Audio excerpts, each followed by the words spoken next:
Hello, Seekers, and welcome back to my channel. I'm aliceestreastrange, and today I'm going to talk about why witchcraft is great for emotional healing and self-care, and how it can be used, and then I'll give you one practice and two spells that you can do to empower yourself in your healing.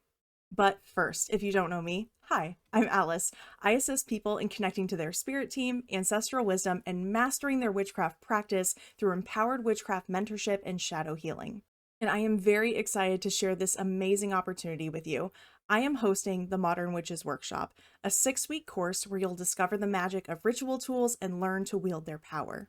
When you sign up, you'll get a seat at the workshop as well as a box of everything you need to craft your own ritual tools, plus special items made by me like smoke bundles and pendulums. Sign-ups are now open and the link to claim your spot is in the description. And I also host a free spiritual community, as you may know, and I'm excited to announce that we will be upgrading to a new and better platform that allows for a true community environment. The link to join will be coming very soon. I'm very excited to be able to host on this new and better platform, so now's the time to sign up and take the first step toward empowerment and community. If you want to be the first to know, you can join my Discord server now and still take advantage of a lot of the benefits of the community. Now, let's talk about witchcraft for emotional healing.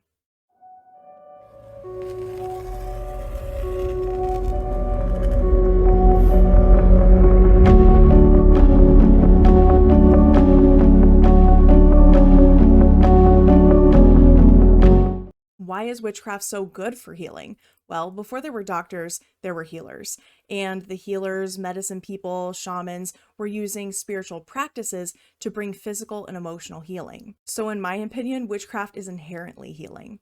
A huge part of witchcraft today is shadow work, which many people describe as similar to therapy, but it can look like spells and rituals. Now, not everyone in witchcraft works with deities, but there are many deities who are incredibly healing to work with.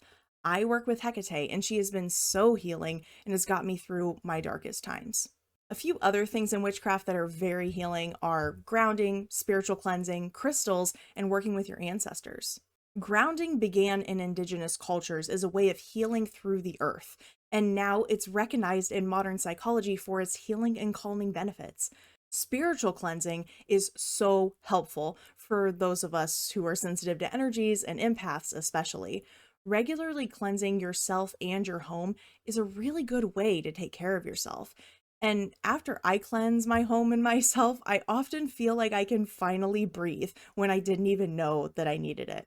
If you want to learn more about cleansing methods, you can check out my video on cleansing on a budget, and also I have a walkthrough of how to deeply cleanse your entire home. I'll link those up here. Now, crystals. They hold a lot of power. There is a crystal for everything you could possibly need, and it never hurts to have an energetic backup in your pocket. I love to use crystals just as fidget toys. They really help me focus and ground when I would otherwise probably just be sitting there picking my fingers. Choosing a grounding or calming crystal or whatever intention I need really helps me to bring in that intention when I'm doing other things. And ancestor work. There are a lot of wounds and patterns that we inherit, and healing yourself heals your ancestors, and vice versa. Connecting to your roots, whether it's biological, the people who raised you, the ancestors of the land you live on, or even the ancestors of whatever practice you now use, is so healing in so many ways. So now let me give you one simple practice that you can use for emotional healing.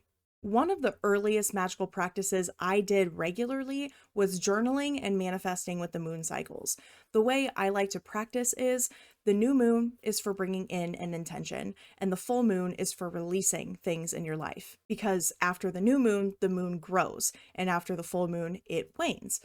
So every new moon, I would journal 2 to 4 things that I wanted to bring into my life. And I would also write it on a small paper and burn it, and then put the ashes outside. And on the full moon, I would do the same thing for the things I wanted to let go of.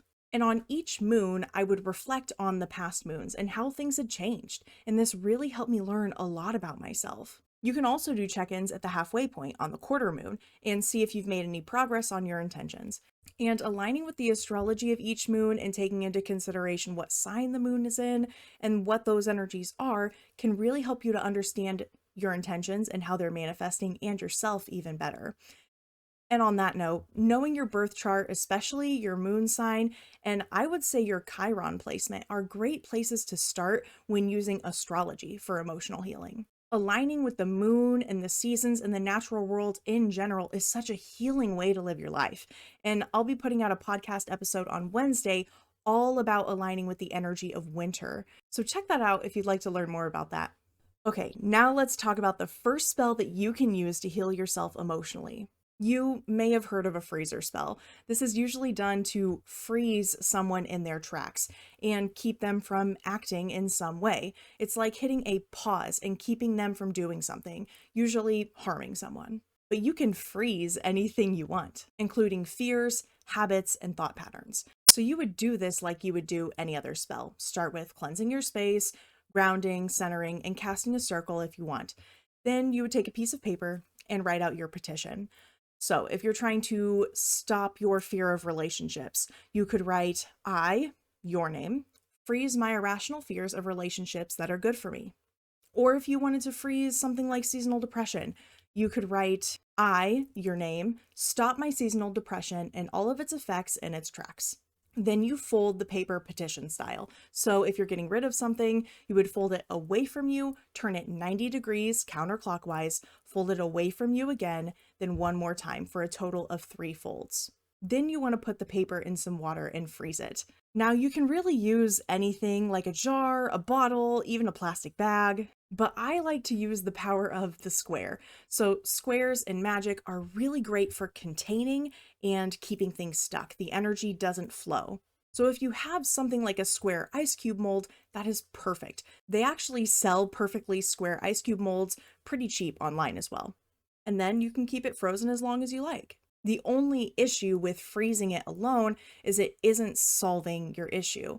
So for something that is a consistent issue, you'll want to work to overcome it and get to the root of the problem while it is frozen. And I find this to be extra healing versus allowing the problem to exist and trying to work through it, because then the issue is frozen and it's not weighing you down and keeping you stuck, and you can move through it a little easier. And it's also possible to do a banishing spell for emotional patterns and fears. So if you try to heal it and you've done all the work, but it's still sticking around, you can take the next step to banish it. If you'd like a video about how to banish a fear or emotion, comment banishing on this video and maybe I'll make a whole video about it. Now, the second spell I will give you is a bath for emotional healing and peace. Baths are so relaxing on their own, but you can take it to the next level with making it magic. Now, not everyone has a bath, so I'll also give you a version that you can do in the shower. For this spell, you will need Epsom salt, moon water, and some herbs, either dried or essential oils. Herbs I would recommend are lavender for calming and soothing, chamomile for bringing a calm confidence, lemon balm for healing heartbreak, worry, and stress, St. John's wort, great for healing anxiety and depression, as well as spiritual growth. Rose is a great protector with the gentle healing energy of love. Peppermint is also great for bringing this playful, happy vibe and facilitating release, transformation, and renewal. And rosemary is great for helping us sort through our memories, keep the ones that serve us, and learn from the ones that don't. But I encourage you to look through whatever you already have access to and see what properties they have. I've learned that many herbs in our kitchens and our yards are there for a reason, and it may just be whatever spell you're cooking up. If you're using dried herbs for this bath, you'll want to put them in a small cloth bag, like the ones you get with crystals or with jewelry, or even a small spell bag, just something to keep the pieces from clogging your drain. If you're using essential oils, you don't want to add too much. It can burn your skin, and that would not be very soothing or healing. The recommended amount is about 5 to 20 drops per bathtub. But we're working with the energy of the plant here, so even just 1 drop is enough. So after you ground and center, you're going to want to start by making yourself a hot bath.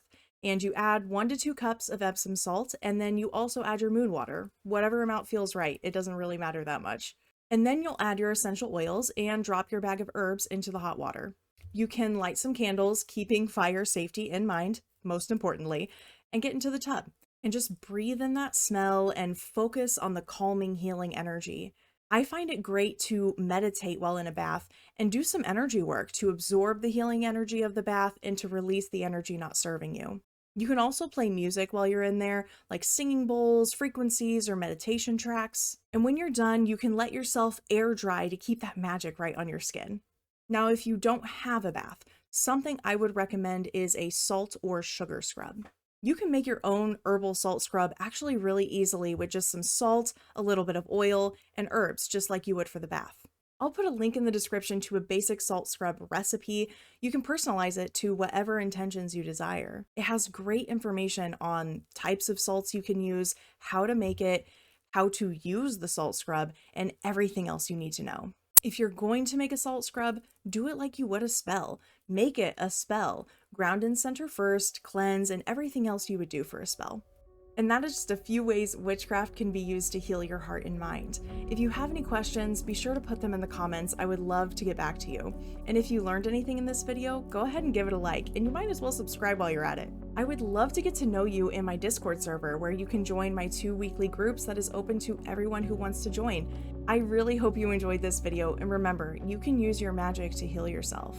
Thank you so much for watching, and I will see you in the next video. Until then, stay curious, friends.